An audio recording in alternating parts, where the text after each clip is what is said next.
What's good with the YouTube? Convicts Perspective. It's your boy, Big Flacco. As always, I'm smashing, dashing, sliding on through, and I don't care if you don't like it because I got a whole lot of energy right now. We got an interesting topic, man. Ever since we dropped the Carlitos spills that someone shot us, man, about him, we've had numerous people reaching out, so we've had to go through a whole list of stories that people provided us. And we felt at this time, man, you know, one thing came up about Dancing Bear, Rudy Miramontes, you know, Rojo's best friend. And some of these allegations I'm very much aware of, so I could stamp some of these issues. Other stuff is it's news to me, but in any event, it's going to be very interesting. It's going to make you think. So without further ado, Rojo's going to get straight to it. All right, man. This is from someone who wishes to remain anonymous, but we know who he is, and he's what he says he is. I've been watching your channel for a while and enjoyed the video on Carlitos. He was always a solid Familiano in every respects. I think the history needs to be told, so here I come before you to tell you the truth about Rudy Dancing Bear Miramontes. This man has had issues since way back in the day. In 1982, he had brought a pedazo to the yard and tried to pass it to a carnal because it was an MA yard and the carnal was a target by the MA. The piece still had feces on it, and when the carnal seen it, he told him to clean it off. Dancing Bear replied, "You don't like my aroma?" There was speculation that he had sugar in his tank, as a young northerner from Patterson claimed DB requested to see his private area. When dude refused, DB crossed him up and had him deemed no good. At this time, DB wasn't undercover. Through the years, DB would be involved in one mix-up after another, but the final straw was the videos of inappropriate stuff of those said not to be of age. Many people from Copas to Lucky Mendoza tried to call for his expulsion. DB was on freeze for several years, and what kept him in the loop is Corny and Skip. I personally lost respect for the O after this was revealed. He finessed the system, and he didn't know that he was in possession of, he finessed the system saying he didn't know that he was in possession of said material. That was when he had got busted with a bunch of adult videos, and some of them not necessarily had adults in them. DB was demoted to Cat 1, and many felt he was given a pass for his part in the Historia. He hadn't put no work in since the 80s, and even that was suspect. He has thrived off misdirection and living off his legacy, but I was there in the trenches with him, along with other C's and structure that PC'd up in San Quentin for fear of the MA. Corny and Pinky are true guerreros, but there was a handful of those that are active today who were scared to go to an MA-controlled line. Dancing Bear, among others, cowered it out in there.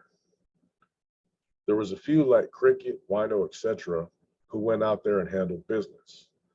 The chrono is a fact, and why no one has made an issue of it because there is those currently with high rank who did the same thing. There was also allegations that DB did some inappropriate stuff with a family member, but swept it under the rug. These type of banditos deserve no love or respect. Years later, I heard stories of DB Peter gazing and making comments. He definitely, after a while, kept it under wraps. DB meddled in other regiment businesses, was known to have a superiority complex. He is a secret predator and no homage or respect should be given. With issues regarding DB and Spider, it's hard to comprehend why they were in good standings for so long. Wow. I've heard some of those stories, man. The inappropriate material, that was a major issue that was being brought up, man. And my understanding of it was that he tried to play it off that, you know, he was selling it. That was one of his ventures. But he tried to say that he didn't know that was in there. So it was one of those situations where your word against anybody else's word. You know what I mean? He could kind of self-justify it. But it's the actions of this individual that continuously happened over and over again that raises a lot of questions, man. Like, you know, he strived off the history because his name's mentioned in the history. You know what I'm saying? But there is that chronicle from like 1982 or 83. That's a fact that came up in other individuals' discoveries. Right. As well as I've heard the story about certain individuals I'm not going to mention her name, but there's people that know this, that in the 80s, when they were going out there, the NF did not have a yard at that time. So they would sometimes be put out there on inmate controlled yards. And there were some of those that were going out there handling their business, while there was others that decided to just to PC up, to live another day. Yeah. You know, I don't know the details of it. I'm not going to say who, what, where, when, why, but it's something that's worth looking into. Which would make sense why the Chrono never raised any issues, no red flags, because you would think about it. If you refuse yard or anything, that's supposed to be yastual. That's a wrap. You're supposed to always go out there to handle your business. The only exception would be is if you're preparing to make a piece to go out there and handle your business. You know, like I used to tell a lot of Northerners, right? Like if you get sent down to Calipatria or Centinela, you know, come out on your terms when you're ready to go. You know, board up your door, lock it up, take your zipper, cut yourself a piece, then come out. Don't come out like you're Superman. So that would be the only exception to that. But in this case, he actually told the sergeant that he feared for his life. You know what I'm saying? So we know what time it is with that. You know what I mean? They're as far as all the other transgressions, I'm going to say, I've been around this dude too. I've seen him. You know what I'm saying? And he looks like, how do you say it, man? He gives you off that weird impression. Like he's like a short, overweight Ron Jeremy looking cat. You know what I'm saying? Seriously. You know, Hey, real talk, bro. You know, I mean, seriously, if you looked at him, like you would think, man, there's something wrong with this dude. You know what I mean? And I guess back in the days, he put in a lot of work. You know what I'm saying? And, you know, I've heard rumors that there's been one particular general that's always been there to save his ass. For whatever reason. You know what I mean? Maybe DB did something that we don't know about that's, you know, has to be regarded and respected. I don't know. There are those that liked him, but at the same time of liking him, they always thought there was something funny about him, man. You know, you've got your stories, you know, of what you've seen from him, man, you know, about the Peter gazing, everybody feeling uncomfortable. And, you know, he always has the need to find those that look at him in a superior fashion, if that makes sense. If you're a soldado that's striving and you're going to listen to everything that he has to say, he's going to approach you. He's going to work with you. He likes that attention. You know, I've seen it time and time again where I've had people come in and I've gotten kites from Dancing Bear one time, man. I mean, this is an ANF associate. You're to show him love and respect and woo, woo, woo. And I'm like, man, you better pump your brakes, bro. You know what I'm saying? Because I already knew the whole scenario of everything that was going on with him. Just because he was a Familiano at that time, there were still allegations from his past actions. And he was starting to overlap in the certain areas where he wasn't supposed to. You know, the thing that kept him in loop so long was he kept on being given chances to go out there and parole. But every time he paroled, he was always in some type of issue. You know what I'm saying? He got arrested one time with a syringe. You know what I'm saying? We already know that's not tolerated either. He got arrested with the child stuff. That's not accepted either. You know? And the ones that were really investigating and looking into it was Copas at that time, because Copas was in the county jail, but Copas had his own issues at that time anyways. Yeah. You know? And then Lucky Mendoza did too as well, but Lucky had his issues going at him too. So like we said before, it's all a matter of who you know, who likes you, who's going to support you, and what you can do for them. Right. You know? And I mean, he was able to skate for a minute. Hey, just real quick, I know there's a lot of new people out here that haven't heard my little situation with Dancing Bear, man. I had paroled, you know, and I worked strictly under Tibbs. I didn't answer to nobody else and whatnot, man. I ended up getting a violation for some stuff I didn't do. But I ended up making my way back to Quentin. They ended up finding me guilty of some absconding or something, you know, something petty, bro, that they always do when they're mad. They can't get you for whatever they try to get you for. Well, I pull up into Quentin and DB's there and he has the keys. And he finds out, like, he either knew who I was or somebody told him that, you know, I was the same thing as him. Well, he gets at me on paper and it's terrible, man. It's like it's like a piece of paper. He sent it to me like this. This was his WeLove. And it was just written, you know, it was crazy, bro. So he's all telling me that he's who he is and this and that. And I'm just like looking at the piece of paper and the handwriting. I'm like, this doesn't match up because I had never heard of the dude at the time. So I write him back. I'm like, hey, you know, he's all asking me stuff about the streets and stuff, and I'm under strict orders not to mention any of my activities on the streets to anybody whatsoever, except through the appropriate, you know, intermediaries that I shop through to my people. Well, I sent back. I'm like, hey, with all due respect, I'm not going to tell you nothing. I didn't come at him that strong, but I'm like, hey, if you need to know any of this information, if it's pertinent to you somehow, you need to go ahead and get at Pelican Bay to your channel. They can get at mine, and if I'm authorized to reveal this information, I have no problem doing so. Man, he must have sent me back a letter talking about how disgusting it is that young Carnales don't respect, their forefathers and this and that. Everything's fucking spelled wrong. And so I'm starting to question if this dude's really who he says he was. So I'm like, look, before I even talk to you any further, why don't you go ahead and tell me the 6 articles of the Constitution? Man, he didn't even know that, bro. He sent them back. I had to correct him and put them in the right order and this and that. And he was livid, bro. So I end up going to the yard, and he's just standing out there looking all Ron Jeremy-ish. You know what I'm saying? I go, bro, when you said that, it ruined me, bro. Because I go out there and I'm just like, man, this is a weirdo looking dude, bro. So I'm talking to him and this and that, and I explain, I'm like, look, man, I meant no disrespect whatsoever, but I'm under very, very strict. He knew who my channel was, and I told him, I'm like, look, I'm not going to violate my orders for anybody. You know what I mean? If you get up and you walk on water right now, I'm still not going to tell you. You know what I mean? And man, he must have just tried to lecture me for like a half hour, man. But I just got this vibe off it, bro, that was just like, he thought he was like the coolest thing since, the refrigerator, the AC or something, right? Yeah. So anyway, time goes by. He ends up getting moved out to AC. We squash our little beef. Anyway, I strike up a letter to Tibbs right away. I'm like, hey, this dude's trying to pressure me for information about my assets out on the streets and my connections and this and that and whatever.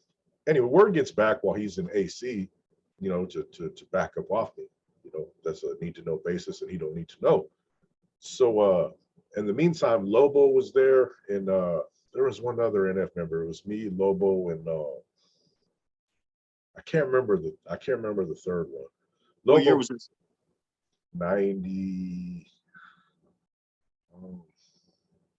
I want to say it was 96, bro, but I'm not 100% positive. It was either the first time I paroled from C12 or the second time after C10. It was either not. Man, I don't think it was Chico, bro. Anyway, Lobo had the keys to the yard, and there was 3 of us out there, and he had sent word back that he wanted me to hit somebody so I could go over there and be in AC with them. And I'm just like, wow, what a bitch. You know what I'm saying? Like, you lonely over there, motherfucker? Or is Silent and them picking on you? You know what I mean? They giving you wedgies and shit? I mean, there's 30 bros in the yard, probably half of them won't clean up. It's like, come on now. Right. So hey, Lobo gets the message from the law library. He's like, hey, DB wants you to hit somebody. If this dude comes to the yard, are you gonna do it? I'm like, well, of course I'm gonna fucking do it. You know what I mean? I mean, the motherfucker does have the keys, whether I like it or not, to that institution. And so dude never comes to the yard. I never end up hitting the dude. He PC'd up, you know what I'm saying? He didn't come out. They thought he was probably going to try to come out, but he wasn't crazy. So anyway, I end up going home, bro. And the same time I'm going home, that dude's going to the bay. And we're in R&R together. And we all go to dummy cages, us bros, yeah. I mean, anybody that comes out of the hole 90% of the time. So they got us both in dummy cages, and Miranda fucking ass was in there. You remember Miranda, the gang coordinator? He looked at me and Danceberry. He's like, you guys can put them in the same cage, because they were running out of the dummy cages. All they had was the big ones open. You know what I mean? He's like, you guys can put them in the same one. They're the same pieces of shit. You know what I'm saying? Basically. And so we're in there, bro. And he's just talking. He's like, hey, I just wanted to apologize. I got a letter. I guess they're tightening it down on stuff, man. Back in the days, we would just talk about it. I'm like, hey, yeah, if that was the case, I would have had no problem. You know what I mean? Like, I don't know you, whatever. And I told him straight up, it's just, man, when I wrote you and asked you what the Constitution was, if you've been a C since way back then, I figured you would know the names of the articles. And he's like, oh, yeah, made some excuses. And he was just creepy, bro. You know what I mean? I was dressing out in my parole clothes and stuff. And that was It was 98, bro, because that was the time Mexican Mike had sent me the damn glittery ass G-string fucking in the parole clothes, Yeah. man, thinking he was funny and shit. And fuck, I pulled that motherfucker out in DB. His eyes got all gleamy and shit when he seen the fucking little glittery G-string. I don't know, bro. He just made me I don't know. He was weird, Didn't bro. he say that's my type of shit or something like that? He said something along those lines, like, that's that shit right there or something like that. And he was just all excited, bro. And I was like, I was gonna be like, hey, you want it? You know what I'm saying? You can wear it to the day. You know what I'm saying? Like, I don't know, bro. But everybody I've talked to, like, I never really tripped on him being a weirdo. Like, I thought, maybe he just got a funny sense of humor that's just different from mine, whatever. He's older, you know what I'm saying? And he's very chubby and just weird, you know what I'm saying? So I talked to people years later, bro, and they're just like, yeah, bro, that dude's weird, man. You know what I mean? Like, we'd be out in the restroom and, man, he'd be like looking at their equipment, you know what I mean? Just like, it's hard to not get your eye busted sometimes, but when you get your eye busted on accident, you turn away. You know what I mean? You're like, oh shit, okay. That wasn't the case with this man, bro. He was a Peter Gazer, bro. I mean, straight up. I mean, I've heard it from a dozen motherfuckers, bro. I heard about the Africano. Yeah. High C? Was it High C? It was one of them. It was one of them sitting there in the shower and staring at his junk, bro. Yeah, bro. Like, motherfuckers ain't dumb. If they're looking at your junk, they're looking at your fucking junk, bro. I mean, that's just how it is. So yeah, with Dancing Bear, like, I only had like maybe that one issue. One other issue, he tried to sit there and say something, man. That was when Chino from Santa Rosa drove up, man, who had just been recruited as a C. Macias. Yeah. And shout out to Chino.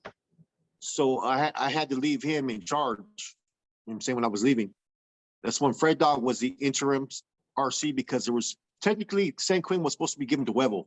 He was the regiment commander, but in lieu of that, you'd have to fill that position in on an interim basis. And so Fred Dog was sick. He was dying of cancer. So I was basically running San Quinn at that time with his blessing to make any decisions there. So I had him there. And I had Arturo Torres, Payaso from Redwood City. Payaso, I had to tell him that he's just on freeze. There's nothing I could do for him because he went incommunicado. He got deported. His channels were Rock and Roach, both the ones that flipped. You know what I'm saying? So he came back to turn himself in to catch a case. The youngsters almost moved on him because he made a piece and they told me I had to give it up on the reception side because he slipped through the cracks. But finally, I had to tell him what was going on, man. And then Chino was there. And Chino kind of rubbed me wrong off the top, man. Like, he tried a decision I'd already made, he tried to investigate it and tried to question me on it because he had one of my RAs was in his ear. So I wrote back and I just fucking went off on Chino at that time, man. Like, you need to pump your brakes. I don't give a fuck who you is. You know what I mean? You just got here.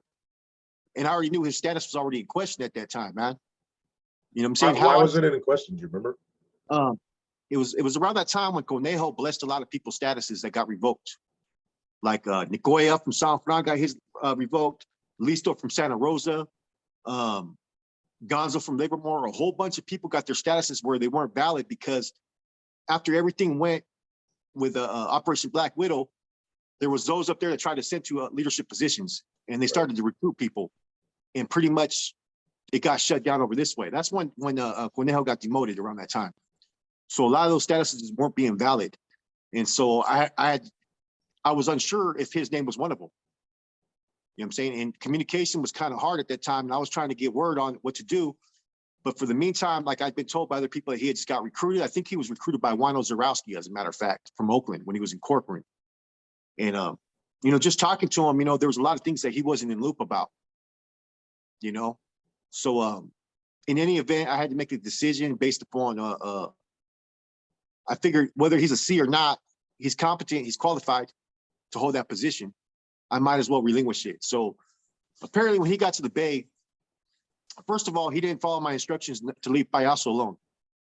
He started trying to pry into his issues, you know what I mean? And overstepping his boundaries, which you're not supposed to do. You can communicate with him, but this is his business. Payaso's been around for a minute. It's a good dude, but there's nothing I could do for him.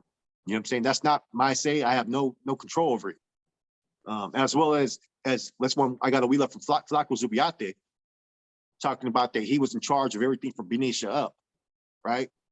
which I had been given directives from Corning and them that we weren't to acknowledge anything the Bay was saying and just to send them word that everything is on freeze up there as far as the streets. And so Chino was trying to recruit people as well. You know what I'm saying? Which I'm saying, we have a line over here to Corning and them at that time. It just takes a while. You just got to wait. So I guess when he got up there, he ended up PCing up right when he got to the Bay. You know what I'm saying? So I guess DB was like, oh, Flacco should have known better. Well, how am I supposed to know better? You know what I'm saying?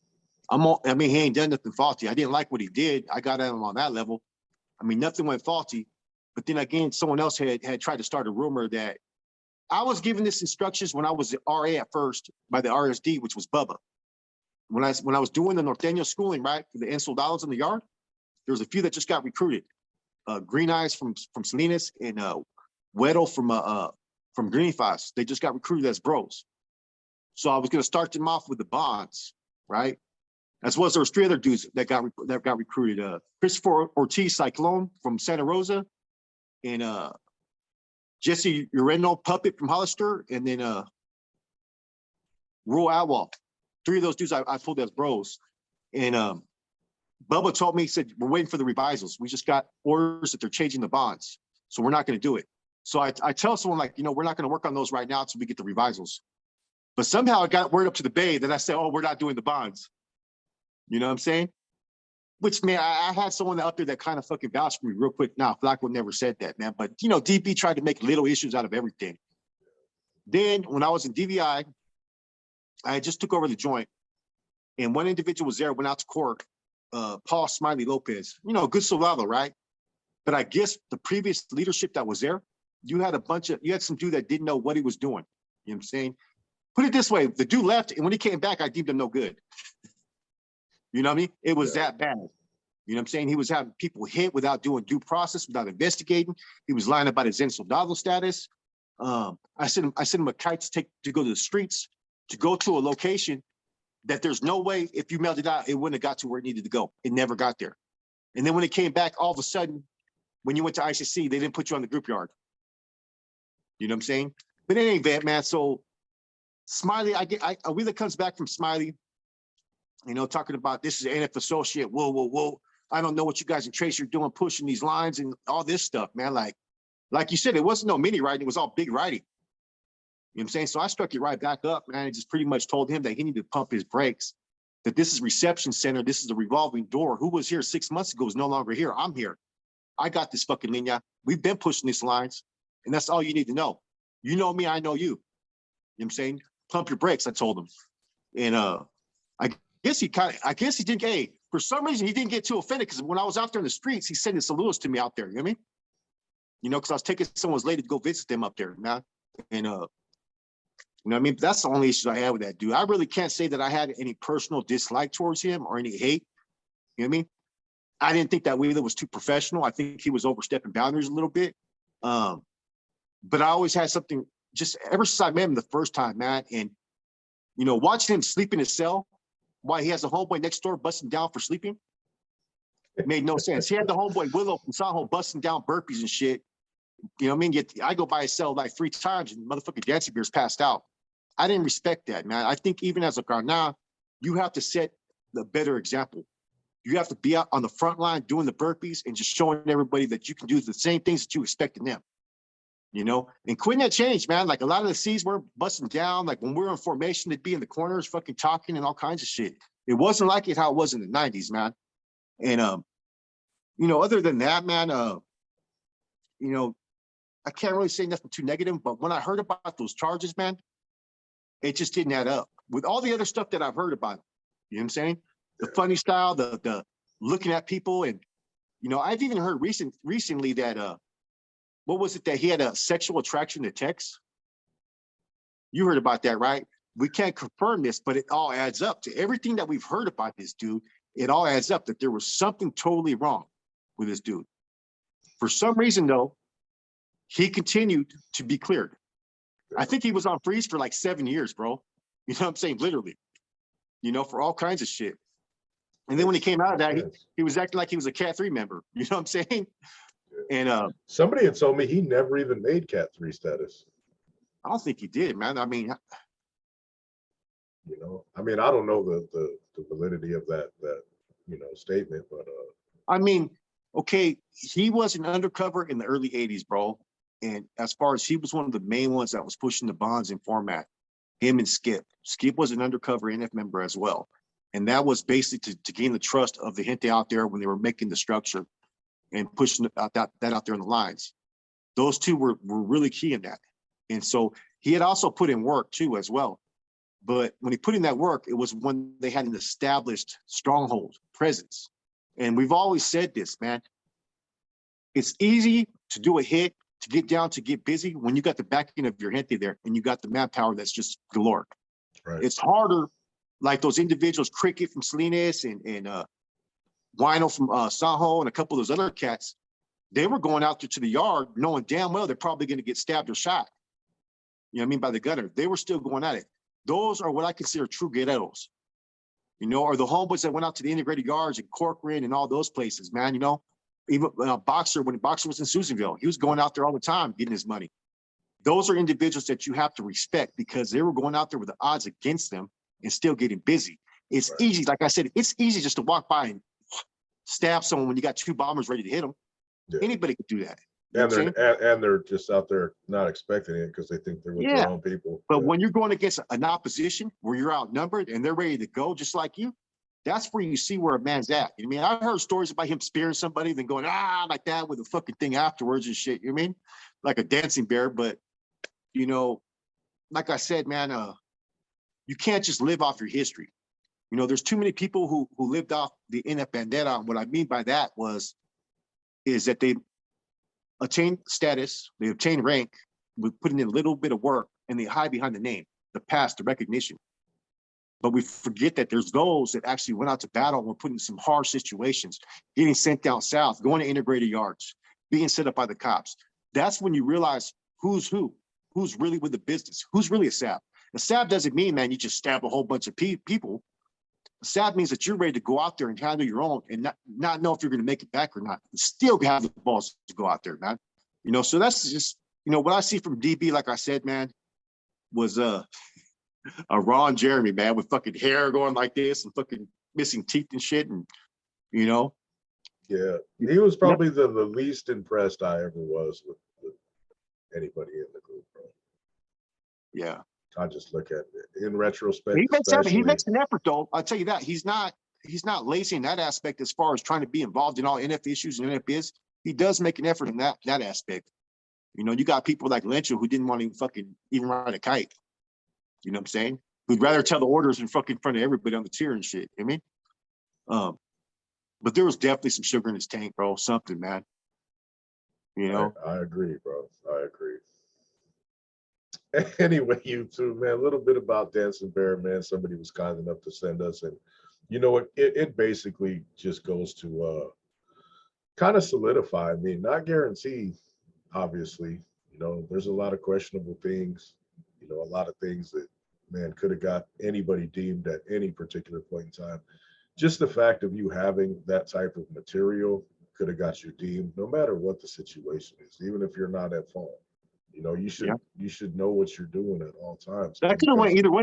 Right? Am I right, Rahul? It depends on who wants to make the decision on it. See, if it was my decision with him already being known to be a weirdo, it would have been over for him. You know, would it have been the wrong decision? Maybe, but there's too much weird. The dude was weird, bro. I mean, that's just all there is to it. Yeah. There's no, you could try to say maybe it was a misunderstanding. 20, 30 people don't have the same misunderstanding, bro. It just doesn't happen. And we're talking about, you know, experienced people who've been around for a minute. They're all saying the same goddamn thing. You know, maybe that was his character though. You know what I mean? Like the thong issue and then the you don't like my aroma. Like what the hell kind of shit is that, man? Like I don't know, man. That's for me and you to joke about in the cell. That's not something you just put out there for the world. That's though. the bad thing though, too, man. Like, it's look, technically they say this, right? And let's bring this up to the listeners. Once a case has been decided, right? It's never supposed to be used against you ever again. It's supposed to be a done data. Yeah.